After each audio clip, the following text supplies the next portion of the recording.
Les messages de l'apôtre Georges-Olivier Mbazabois ont transformé la vie de milliers de personnes dans le monde. Aujourd'hui, c'est votre tour. Nous vous souhaitons une excellente écoute.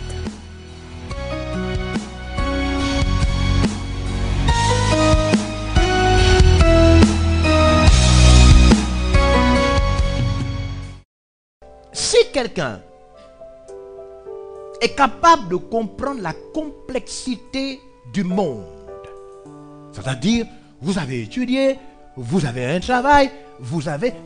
Et encore, il faut savoir quel genre de travail, quel genre d'études vous avez eu à faire. Il y a des gens, tout ce que vous avez étudié est 1000 fois plus compliqué que comprendre la Bible. 1000 fois. Amen. Si vous ne comprenez pas et n'appliquez pas la Bible, ce n'est pas parce qu'elle est difficile. C'est parce que vous ne voulez pas assez. Le besoin de le faire n'est pas très fort.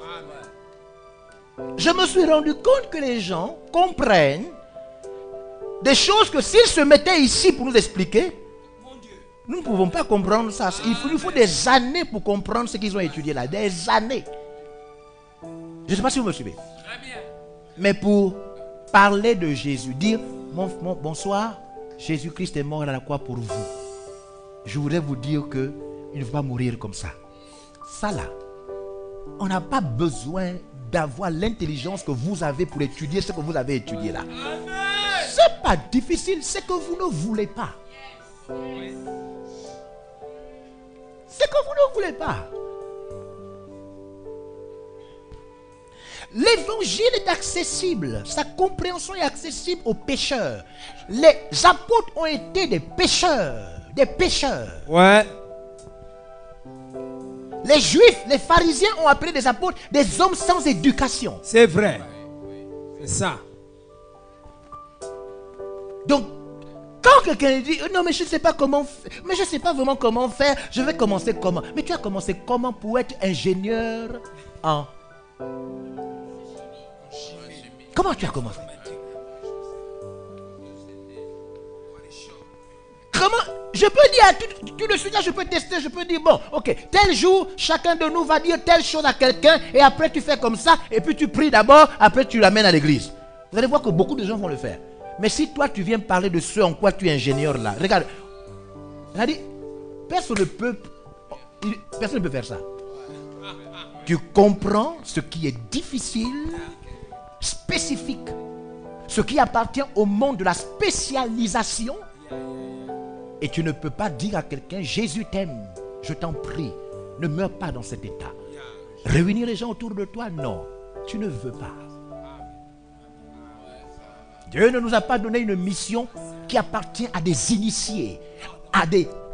Non, tu ne veux pas assez. Ton cœur est porté à autre chose. Si on voit ce que tu réalises, c'est plus difficile que d'entretenir les gens en Christ. C'est plus difficile. Est-ce que vous comprenez ça? Je dis que si on se met même devant, il y a des gens même, s'il loue son ordinateur, si vous voyez ce qu'il y a à l'intérieur, c'est plus compliqué.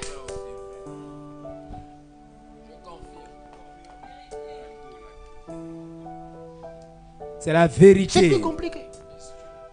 C'est pourquoi quand il n'y a rien de trop mystique. C'est pourquoi quand vous voyez à des endroits comme ceux qui ont vécu cela, vous voyez des milliers de personnes. Vous voyez des milliers de personnes. C'est juste qu'ils sont pratiques. C'est juste pratique. On fait.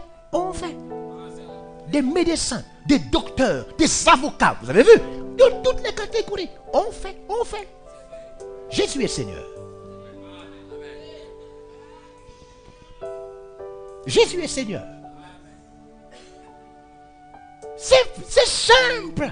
Il ne faut pas croire que prêcher Jésus, réunir les gens autour de toi. Mais tu réunis les gens autour de toi pour les anniversaires. Amen. Mais tu réunis les gens autour de toi pour les décès.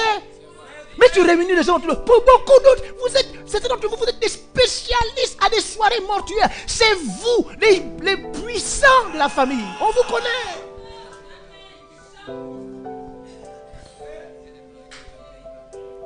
C'est parce que ton cœur n'y est pas.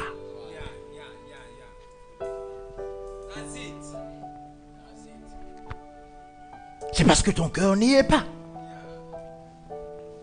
Vous êtes capable d'aller partout. Oh, telle chose. Mais il y a mon grand-père qui est mort au village. Vous prenez la famille, vous montez dans les trains, dans les avions, vous descendez, vous portez des pattes. Vous là, quand vous voulez faire quelque chose, qui vous arrête? Vous n'arrivez pas à réunir 4-5 personnes autour de vous pour leur parler de leur éternité parce que votre cœur n'y est pas.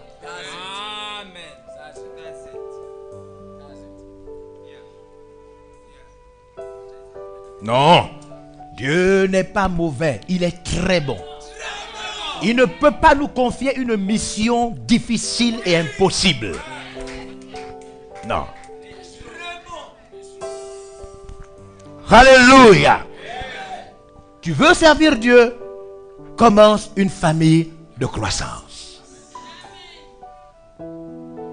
Commence une famille de croissance.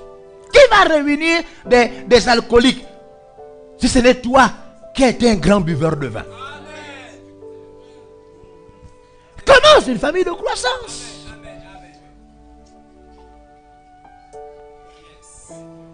Si tu trouves des gens avec des problèmes, dis aux gens, vu tous les problèmes par lesquels le pays passe, je propose qu'on se réunisse un peu pour prier. Commence comme ça. Il y a des gens qui se sont battus maintenant là parce que le problème de salaire est là. Ils utilisent le problème de salaire pour dire les amis, on ne sait plus où va le pays. Vraiment, les bons de caisse là, les salaires là, est-ce qu'on peut se réunir? Ah oui, vraiment, réunissons-nous. Hein. Les problèmes sont des opportunités pour prêcher Jésus. Tu es sorti d'une promotion. Vous n'avez pas encore trouvé du travail. Réunis les gens autour de la promotion. Dis les gars, ça fait il y a 2 ans qu'on est sorti, on ne travaille pas encore. Je pense qu'il faut qu'on se réunisse. C'est mystique. Parce que c'est pas normal qu'on ne trouve pas encore du travail. Utilise le chômage pour commencer ta famille de croissance.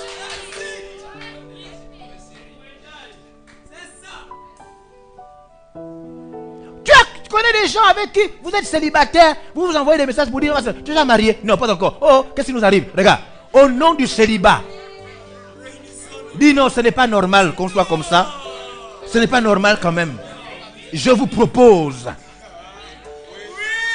Utilise.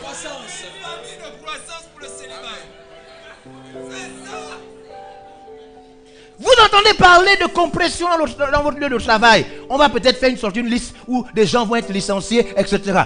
Au nom de cette peur, de cette inquiétude.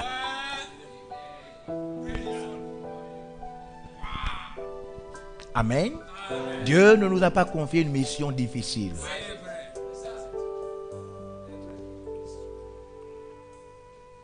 Alléluia. Alléluia.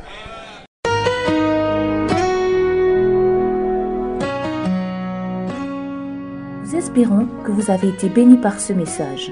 Pour plus d'informations, veuillez nous contacter au plus 241 02 90 45 46 ou au plus 241 06 45 83 75. Vous pouvez également nous écrire à apôtregeorges@gmail.com. Que Dieu vous bénisse.